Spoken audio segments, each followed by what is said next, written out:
Hello বন্ধুরা, আমি তনুশ্রী তোমাদের সামনে নিয়ে চলে এলাম আবারও একটা নতুন ভিডিও। আশা করছি ভিডিওটা ভালো লাগবে। ভিডিওটা দেখার জন্য সবাইকে অনুরোধ রইল, কেউ স্কিপ করো না, পুরো ভিডিওটা দেখতে থাকো। দেখতেই পাচ্ছ চলে এসেছি ছাদে। তখন তো প্রায় বিকেল 2:30-3টে বাজে। এখনকার রোদ তো খুব টানা রোদ, আর এটা আমার দ্বারা একা সম্ভব হতো না। তারপরে বিকেলবেলা যাবে বর দোকান খুলতে 3:30-4টের দিকে। আর এদিকে যেহেতু কয়েকটা নতুন গাছ নিয়ে এসেছি, সেগুলো লাগাতে হবে। বাড়িতে এমনি আমার কাছে কোনো মাটি নেই, যেখান থেকে মাটি নিয়ে আসতাম সেই জায়গাতে এখন আর মাটি নেই, তাই মাটি লাগবে। মাটিগুলো কোথায় পাবো? এই যে দেখতে পাচ্ছ পুরনো যে ড্রামের ভিতর যে মাটিগুলো আছে আর কি, যে গাছগুলো সব শেষ হয়ে গেছে, মারা গেছে, সেই গাছগুলো থেকে সেই মাটিগুলোকে আমরা বের করে নিচ্ছি। এই মাটিগুলোকে আবার নতুন করে রেডি করে আবার গাছ লাগানো হবে। তাই এই যে দেখো ড্রামগুলো সব ফাঁকা করছি, এটা আমার দ্বারা একা সম্ভব হতো না, তাই ওকে একটু ডেকে নিয়েছি।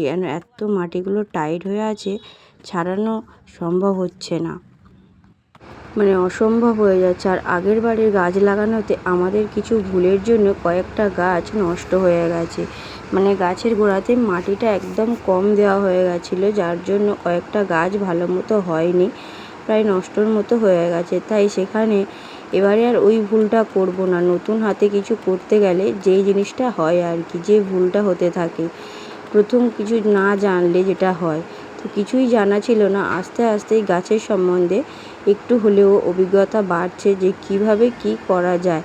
আর এদিকে এই ক্যারেটের মধ্যে দেওয়া ছিল বিন কড়াইয়ের গাছ, যেহেতু সিজন শেষ হয়ে গেছে, সিজনের গাছ বিন কড়াই, তাই ও আর হবে না। গাছগুলো কেমন মরে গেছে, 2-1টা গাছ বেঁচে ছিল, তা আমার বর একটু আপত্তি করছিল যে বেঁচে আছে যখন থাক। আমি বললাম আমার এখন মাটির দরকার। ওই গাছ কটা আমাকে, যে কটা আমি কিনে নিয়ে এসেছি পয়সা দিয়ে, সেই গাছগুলোকে তো আর মেরে দিতে পারি না, কারণ গাছগুলো না বসালে গাছগুলো মরে যাবে। তাই সেই গাছগুলোকে বাঁচানোর জন্য এখানে এই যে ক্যারেটের মাটিগুলো, আর এই যে এগুলো ছিল মটরশুঁটি গাছগুলো বেঁচে ছিল, কিন্তু ফুল ফল কিছুই ছিল না। তাই এদের উপরে মায়া ত্যাগ করলাম।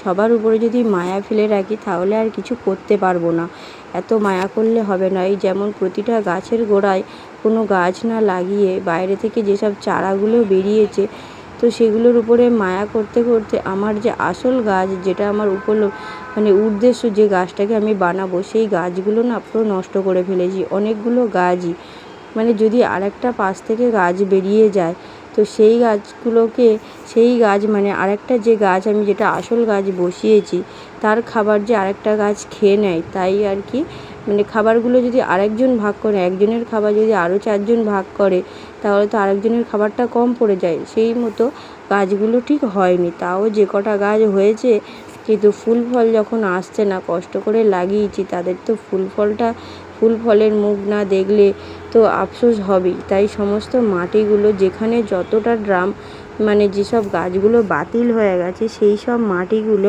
আগে নিয়ে নিলাম। দেখো অনেকটা মাটি হয়ে গেছে। আমি যেহেতু 9খানা গাছ নিয়ে এসেছি, সেই 9খানা গাছের মাটি লাগবে। এবারে এই মাটিটাকে রেডি করা হবে।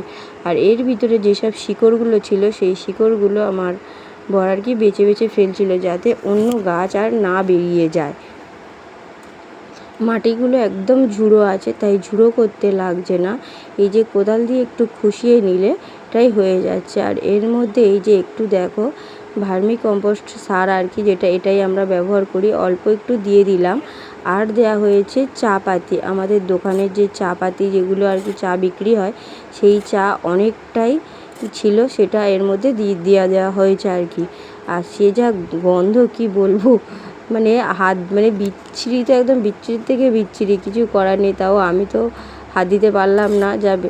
আর এইসব গাছ বানানো মানেই যত পচা পাতকো জিনিসপত্র দিতে পারবে, ততই যেন গাছগুলো ভালো হবে। সে তোমার অস্বস্তি লাগলেও সহ্য করে দিতে হবে, গাছ বানানো অত সহজ নয়। তাই দেখো এখানে এই যে ড্রামগুলো ও ভরে নিচ্ছে গাছগুলো লাগানোর আগে। এই যে সব ভর্তি করে দেওয়া হয়েছে, অল্প করে একটু করে 2 ইঞ্চির মতো ফাঁক রাখা হয়েছে। তো এই যে যেগুলো সব বড় ড্রামগুলো ছিল, বড় ড্রামগুলো এবার একটু গাছগুলো লাগাবো, যাতে গাছগুলো কোনো অসুবিধা না হয়।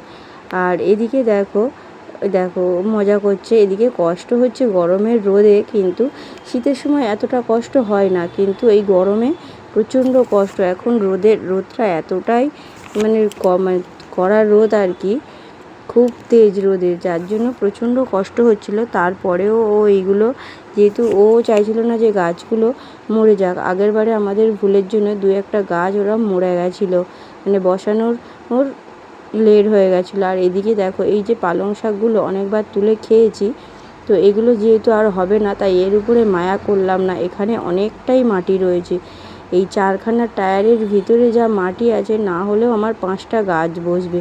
দেখতে এইটুখানি করে টায়ার, কিন্তু এর ভিতরে প্রচুর মাটি আছে, প্রচুর, যার জন্য ও এইগুলোকে আগে সব মাটিগুলো ঝেড়ে নিল।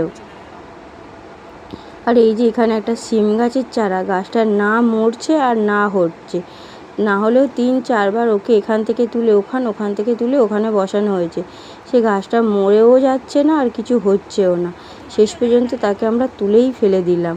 এই যে দেখো 2টো টায়ার ফেলেছে, কতটা শুধু মাটি হয়েছে দেখো, অনেক মাটি এখানে, অনেক।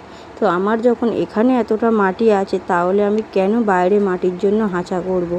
আর এই যে এই লঙ্কা গাছটা, প্রথম থেকে একটাও এখনও পর্যন্ত লঙ্কা পাইনি, গাছটা না বেশিটা হয়নি, মানে এই যে হাংড়া মতো হয়নি। 2টো লঙ্কা চারা ছিল, একটা হয়েছে আর একটা ভালো মতো হয়নি। তার কারণ হচ্ছে এখানে মাটিটা একদম মানে জমাট বেঁধে গেছে, যে এর ভিতরেও কোনো খাবার যাচ্ছে না, বা জলও ও ঠিক ভালো করে পাচ্ছে না। একদিন ছাড়া জল দিই গাছে, তাও একদম গাছের গোড়া শুকনো। তাই এটাকে ও নতুন করে বসানোর চেষ্টা করছে, তাই সমস্ত মাটিগুলো আর পুরনো শিকড়গুলো মানে ছিটে ফেলে দিল আর কি, খুশিয়ে ফেলে দিয়ে আবার এই যে একটা বড় জায়গার মধ্যে, বড় টবটার মধ্যে বসিয়ে দিচ্ছে ও, যে দেখা যাক গাছটা হয় কি না। একটু বেশি করে মাটি দিয়ে, আর এই যে এখন যে বানালাম মাটি, সেই মাটি দিয়ে গাছটাকে বসানো হলো। এই গাছটা এখন কয়েকদিন আমি যেখানে একদম রোদ পায় না সেখানে রেখে দেব, এর মধ্যে একটু জল দিয়ে, যেখানে রোদ পায় না একদম সেই জায়গায় রাখবো, কারণ এখনকার টানা রোদটা খাওয়ানো যাবে না গাছে, কারণ গাছগুলো তাহলে মরে যাবে। তাই এই যে দেখো সব নতুন গাছগুলো ওকে দিয়েই লাগাচ্ছি, কারণ এর আগে কয়েকটা গাছ ওর হাত দিয়ে লাগিয়েছিলাম, গাছগুলো বেশ ভালো হয়েছে। বলে না সবার হাতে সব কিছু ভালো হয় না, কিন্তু আমার বরের হাতে সমস্ত কিছুই ভালো হয়। তাই ওকে দিয়ে, তাই বলছিল তোমার কি লজ্জা করছে না, আমি দোকান খুলতে যাব না? আমি ঠিক আছে যাবে, কাজটা একটু করে দিয়ে যাও। যাই ধৈর্য ধরে কাজ করে দিয়ে যাচ্ছে। আর এই যে জবা গাছের মাটিগুলো একটু খুশে নিয়ে তারপরে গাছটা লাগাচ্ছে আর কি, একদম যে মানে নার্সারি থেকে নিয়ে এসে যে গাছ আর কি, ওই সব সমেত মাটি বসিয়ে দিচ্ছি না, মাটি একটু শিকড় থেকে ছাড়িয়ে দিচ্ছি, যাতে শিকড়গুলো ভালোভাবে গাছের চারিদিকে হতে পারে। পুরো মাটিটাই ছাড়িয়ে ফেললো ও। আর ভিতরে না একটা খাঁচা মতো আছে, প্লাস্টিকের খাঁচা, সেটা আর ছাড়ালাম না যদি গাছটা না বাঁচে। তো বন্ধুরা, ভিডিওটা কেমন লাগলো অবশ্যই কিন্তু লাইক কমেন্ট করে অবশ্যই জানিও। আর ভিডিওটা ভালো লাগলে একটা সাবস্ক্রাইব করে দিও। নতুন বন্ধুরা সাবস্ক্রাইব করতে ভুলো না।